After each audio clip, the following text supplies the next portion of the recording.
Hi. നമ്മുടെ വാഹനം എടുക്കുമ്പോൾ ശ്രദ്ധിക്കേണ്ട കാര്യങ്ങൾ എന്ന് പറയുന്ന നമ്മുടെ ഈ ഒരു സീരീസിലെ അതിൻ്റെ അവസാനത്തെ വീഡിയോ ആണ് ഇതിൽ ഞാൻ പറയാൻ ആഗ്രഹിക്കുന്നത്, നമ്മളിപ്പോൾ പറഞ്ഞു നിർത്തിയ എന്താ, വാഹനം എങ്ങനെ നമ്മൾ സെലക്ട് ചെയ്യണം, അത് കഴിഞ്ഞ് വാഹനം ബുക്ക് ചെയ്യുമ്പോൾ ശ്രദ്ധിക്കേണ്ട കാര്യങ്ങൾ, അത് കഴിഞ്ഞ് എക്സ്ചേഞ്ച്, ഇൻഷുറൻസ്, അങ്ങനെ കുറേ കാര്യങ്ങൾ നമ്മൾ പറഞ്ഞു.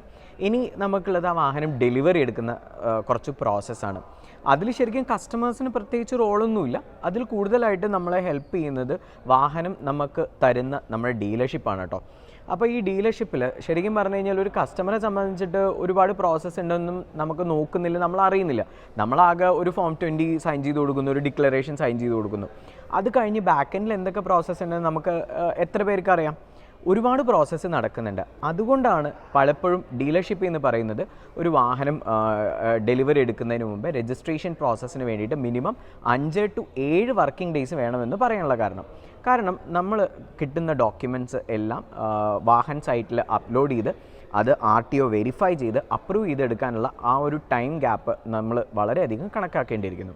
പക്ഷേ ഇതൊക്കെ ചെയ്യുന്നതിന് മുമ്പ് ഒരുപാട് കാര്യങ്ങൾ വേറെ നടക്കുന്നുണ്ട്. അതായത് ഒരു വാഹനം നമ്മൾ ബുക്ക് ചെയ്ത് നമുക്ക് വേണ്ടി ഡീലർ അത് മാനുഫാക്ചറിൽ നിന്ന് ഓർഡർ ചെയ്ത് വരുത്തുകയാണ് ചെയ്യുന്നത്. അങ്ങനെ ഒരു ഡീലർഷിപ്പിലേക്ക് ഒരു വാഹനം എത്തിക്കഴിഞ്ഞാൽ ആദ്യം ചെയ്യുന്നത് അതിൻ്റെ പ്രീ ഡെലിവറി ഇൻസ്പെക്ഷൻ അഥവാ PDI എന്ന് പറയുന്ന പ്രോസസ്സാണ് നമ്മൾ നടക്കുന്നത്. അപ്പോൾ ഈ PDIയിൽ ഒരുപാട് ചെക്കിംഗ് പ്രോസസ്സ് നടക്കുന്നുണ്ട്. കാരണം ഈ ലോറിയിൽ വന്ന് സാധനങ്ങൾ വാഹനം ഇറക്കുന്ന സമയത്ത് അത് എന്തൊക്കെ അതിനകത്ത് കുറേ ചെക്ക് പോയിൻറ്റ്സ് ഉണ്ട്. എനിക്ക് തോന്നുന്നത് ഇപ്പോൾ ഫോക്സ്വാഗനൊക്കെ ആണെന്നുണ്ടെങ്കിൽ അറൗണ്ട് 210+ ടച്ച് പോയിൻറ്റ്സ് അവർ ചെക്ക് ചെയ്യുന്നുണ്ട്. ഇപ്പോൾ മറ്റു ബ്രാൻഡുകളും ഇതേപോലെ തന്നെ 100+ ടച്ച് പോയിൻറ്റ്സ് നമ്മൾ വരുന്നുണ്ട്. ഇതെല്ലാം ചെക്ക് ചെയ്തതിന് ശേഷമാണ് ഒരു വാഹനം നമ്മൾ അതിൻ്റെ PDI കംപ്ലീറ്റ് ചെയ്യുന്നത്. ഇപ്പോൾ എന്താണ് പറയുക, നമ്മൾ ഒരു വാഹനം എടുക്കുന്ന സമയത്ത് നമ്മൾ ചില വീഡിയോസൊക്കെ നമ്മൾ കണ്ടിട്ടില്ലേ, ഒരാൾ ഒരു പെയിൻറ്റ് നോക്കുന്ന മിഷൻ മാത്രം വന്ന് അത് കുത്തി നോക്കിയിട്ട് ഇവിടെ പ്രശ്നമുണ്ടെന്ന് പറയാം. അവർക്ക് റീച്ച് കിട്ടാൻ വേണ്ടിയിട്ടൊക്കെ അവർ ചെയ്യുന്ന ഒരുപാട് കാര്യങ്ങളുണ്ട്. പക്ഷേ പെയിൻറ്റ് മാത്രമല്ലല്ലോ ഒരു കാറിൽ ശ്രദ്ധിക്കേണ്ടത്. അതല്ലാതെ ഒരുപാട് ടച്ച് പോയിൻറ്റ്സ് അത് ചെക്ക് ചെയ്തതിന് ശേഷം മാത്രമാണ് ഒരു PDI അപ്രൂവ് ചെയ്തിട്ട് വെഹിക്കിൾ ബില്ലിങ്ങിന് വേണ്ടിയിട്ട് തയ്യാറാവുന്നത്. സോ ബില്ലിങ്ങിന് വേണ്ടി തയ്യാറായ ഒരു വാഹനം അത് ഒരാളുടെ പേരിൽ നമ്മൾ ബില്ല് ചെയ്യണമെങ്കിൽ ആ വാഹനത്തിന് എത്രയാണോ അതിൻ്റെ ഓൺ റോഡ് വരുന്ന പ്രൈസ്, ആ പ്രൈസ് അത് എത്തിക്കഴിഞ്ഞാൽ മാത്രമാണ് പല ഡീലർഷിപ്പും ബില്ല് ചെയ്യുന്നുള്ളൂ. ഇപ്പോൾ നമ്മൾ ചോദിക്കുന്നുണ്ട്, ഇപ്പോൾ എൻ്റെ ലോണിന് ഇത്രയും പൈസ നിങ്ങൾ വാങ്ങിച്ചു വെച്ചു, ഇനി ആകെ ഈ 1 ലക്ഷം കിട്ടിയാലേ നിങ്ങൾ ബില്ല് ചെയ്യുള്ളൂ എന്നൊക്കെ ചോദിച്ചു കഴിഞ്ഞാൽ അത് ശരിക്കും പറഞ്ഞു കഴിഞ്ഞാൽ വളരെ ബുദ്ധിമുട്ടുള്ളൊരു കാര്യമാണ്. കാരണം ഇപ്പോൾ ഒരു വാഹനം ഒരാളുടെ പേരിൽ ഇഷ്യൂ ചെയ്ത് കഴിഞ്ഞാൽ അതിന് ചേസസ് നമ്പർ, മിൻ നമ്പർ ഉണ്ടായിരിക്കും. അത് നമ്മൾ വെച്ചിട്ടായിരിക്കും ബില്ല് ചെയ്യുന്നത്. അങ്ങനെ ഒരു ബില്ല് ചെയ്തൊരു വാഹനം മറ്റൊരാളുടെ പേരിലേക്ക് മാറ്റുന്നതിന് വേണ്ടി, അല്ലെങ്കിൽ അയാളത് ഏതെങ്കിലും കാരണവശാൽ ക്യാൻസൽ ചെയ്യുകയാണെന്നുണ്ടെങ്കിൽ അത് മറ്റൊരാളിലേക്ക് മാറ്റാൻ വേണ്ടി ഡീലർഷിപ്പിൽ നിന്ന് ഒരുപാട് പ്രോസസ്സ് നടക്കുന്നുണ്ട്. അതിന് മാനുഫാക്ചർ സൈഡിൽ നിന്ന് അപ്രൂവൽ വേണം, വാഹൻ സൈറ്റിൽ ചേഞ്ച് ചെയ്യണം, അങ്ങനെ ഒരുപാട് പ്രോസസ്സ് ഉണ്ട്. അതുകൊണ്ട് തന്നെ 90% അല്ല 100% പേയ്മെൻറ്റ് ആയിക്കഴിഞ്ഞാൽ ഇന്നത്തെ ഈ ഒരു സമയത്ത് പല മാനുഫാക്ചേഴ്സും വാഹനം ബില്ല് ചെയ്യുന്നത്. അതാണ് അതിൻ്റെ ഒന്നാമത്തെ റീസൺ. രണ്ടാമത്തെ കാര്യമെന്ന് പറഞ്ഞു കഴിഞ്ഞാൽ നമ്മൾ ആ വാഹനം രജിസ്റ്റർ ചെയ്യുന്നതിന് മുമ്പ് ഒരുപാട് പ്രോസസ്സ് നമ്മൾ ഇതിനു മുമ്പേയും പറഞ്ഞു, പല കാര്യങ്ങളും നമ്മൾ ചെയ്തു തീർക്കണമെന്ന്.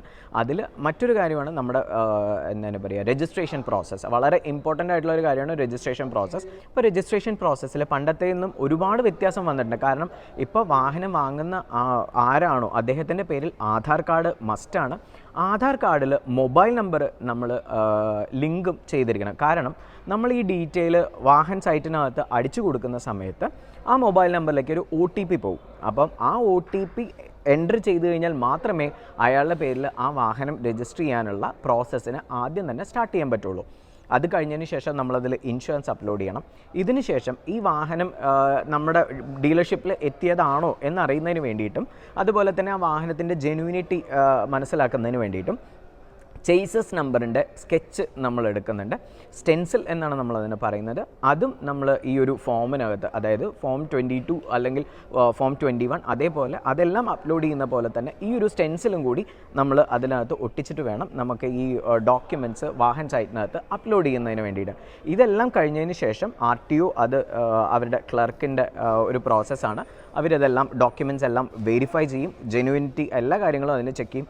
ചില ഡോക്യുമെൻറ്റ്സ് ചിലപ്പോൾ ക്ലിയർ അല്ലെങ്കിലോ അല്ലാന്നുണ്ടെങ്കിൽ അതിൽ സിഗ്നേച്ചർ ക്ലിയർ അല്ല എന്നൊക്കെ തോന്നുകയാണെന്നുണ്ടെങ്കിൽ അത് എന്ത് ചെയ്യും, അവർ ഹോൾഡ് ചെയ്യും, അല്ലാന്നുണ്ടെങ്കിൽ റിട്ടേൺ ചെയ്യും. അപ്പോൾ വീണ്ടും നമ്മൾ ആ ഡോക്യുമെൻറ്റ് കറക്റ്റ് ചെയ്തിട്ട് അയച്ചു കൊടുക്കേണ്ട ആവശ്യം വരും. അങ്ങനെയൊക്കെയുള്ള ഡിലേ ഒക്കെ വരാനുള്ള സാധ്യത ഉള്ളതുകൊണ്ട് തന്നെയാണ് ഒരു ഡീലർഷിപ്പിൽ നിന്ന് 5 മുതൽ 7 വർക്കിംഗ് ഡേയ്സ് അവർ ഇതിന് വേണ്ടിയിട്ട് ആവശ്യപ്പെടുന്നത്. ഇപ്പോഴത്തെ ഒരു ആർ ടി ഒൻ്റെ റൂൾ പ്രകാരം ശരിക്കും പറഞ്ഞു കഴിഞ്ഞാൽ നമ്മൾ HSRP നമ്പർ പ്ലേറ്റോട് കൂടിയിട്ട് വേണം വാഹനം ഡെലിവറി ചെയ്ത് പോകാൻ വേണ്ടിയിട്ട്. പക്ഷേ അതിൽ നമുക്ക് നമ്മൾ സ്വപ്ന വാഹനം വാങ്ങുന്ന സമയത്ത് അതിനകത്തൊരു ഫാൻസി നമ്പറൊക്കെ വേണം എന്നുള്ള ആഗ്രഹം നമുക്കുണ്ടാവില്ലേ. അങ്ങനെ ഫാൻസി നമ്പർ ബുക്ക് ചെയ്യുന്നതിന് വേണ്ടിയിട്ട് നമുക്ക് അത് ഒരു സ്പെഷ്യലായിട്ട് നമുക്ക് ആ ഫാൻസി നമ്പർ ബുക്ക് ചെയ്യുമ്പോൾ ആ ബുക്കിങ്ങുള്ള ആ ഒരു 6 months പീരീഡോളം നമുക്ക് വാഹനം ഓടിക്കുന്നതിന് വേണ്ടിയിട്ട് ടെമ്പററി രജിസ്ട്രേഷൻ ചെയ്ത് നമുക്ക് വാഹനം ഡെലിവറി എടുക്കാവുന്നതാണ്.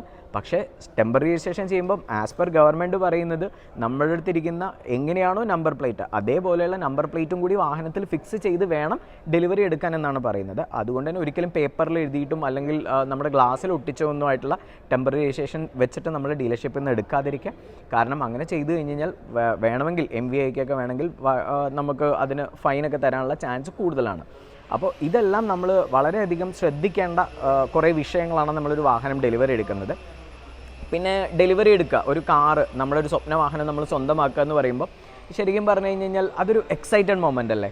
ആ സമയത്ത് നമുക്ക് വാഹനം തരുന്ന ആ ഒരു കൺസൾട്ടൻ്റ് അല്ലെങ്കിൽ ആ എക്സിക്യൂട്ടീവ് നമുക്ക് വാഹനം ഡെലിവറി തന്നതിന് ശേഷം ആ വാഹനത്തിനെ കുറിച്ച് നമുക്ക് എക്സ്പ്ലെയിൻ ചെയ്തു തരും.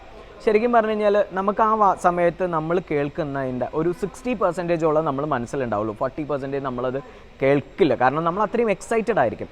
അപ്പോൾ അതുകൊണ്ട് തന്നെ നമ്മൾ അവർ പറയുന്ന സാധനങ്ങൾ വളരെ കൃത്യമായിട്ട് മനസ്സിലാക്കുക. ഇനി 2-3 ദിവസത്തിന് ശേഷം അവർ വേണമെങ്കിൽ ഹോം വിസിറ്റ് ചെയ്യാം എന്ന് നമുക്കൊരു കമ്മിറ്റ്മെൻറ്റ് തരികയാണെന്നുണ്ടെങ്കിൽ ആ ഹോം വിസിറ്റിനകത്തും നമ്മൾ എന്ത് ചെയ്യുക, ആ വാഹനത്തിൻ്റെ മുഴുവൻ ഡീറ്റെയിൽ രണ്ടാമതൊന്നുകൂടി മനസ്സിലാക്കി വയ്ക്കുക. ചിലപ്പോൾ ഒരു ജാക്ക് പോയിൻ്റ് എവിടെ നിന്നായിരിക്കാം, അല്ലാന്നുണ്ടെങ്കിൽ അതിനകത്ത് വരുന്ന വാർണിങ്സ് ആയിരിക്കാം, അല്ലാന്നുണ്ടെങ്കിൽ വണ്ടി സ്റ്റാർട്ട് ചെയ്യുന്ന സമയത്ത് ശ്രദ്ധിക്കേണ്ട കുറച്ച് കാര്യങ്ങളായിരിക്കാം. ഇതെല്ലാം അവരടുത്ത് 2-3 പ്രാവശ്യം ചോദിച്ച് മനസ്സിലാക്കാൻ പറ്റുവാണെങ്കിൽ വളരെ നല്ലതായിരിക്കും എന്നുള്ളതാണ് എനിക്ക് പറയാനുള്ള മറ്റൊരു കാര്യം. അപ്പം ഇത്രയൊക്കെ ആവുന്ന സമയത്ത് തന്നെ നമുക്ക് ഒരു വാഹനം പർച്ചേസ് ചെയ്യുമ്പോൾ അതിൽ എന്തൊക്കെയാണ് നമ്മൾ ഡീലർഷിപ്പിൻ്റെ സൈഡിൽ നിന്നും അതുപോലെ തന്നെ ഒരു കസ്റ്റമറുടെ സൈഡിൽ നിന്നും ചെയ്യേണ്ടത് എന്നുള്ളത് നമുക്ക് വളരെ കൃത്യമായിട്ട് മനസ്സിലാക്കിയിട്ടുണ്ടായിരിക്കും എന്ന് ഞാൻ വിചാരിക്കുന്നു. സോ ഇതുപോലെയുള്ള ഇൻഫോർമേറ്റീവ് ആയ വീഡിയോസ് ഇനിയും നമ്മളിവിടെ അപ്ലോഡ് ചെയ്യുന്നതാണ്. Thank you.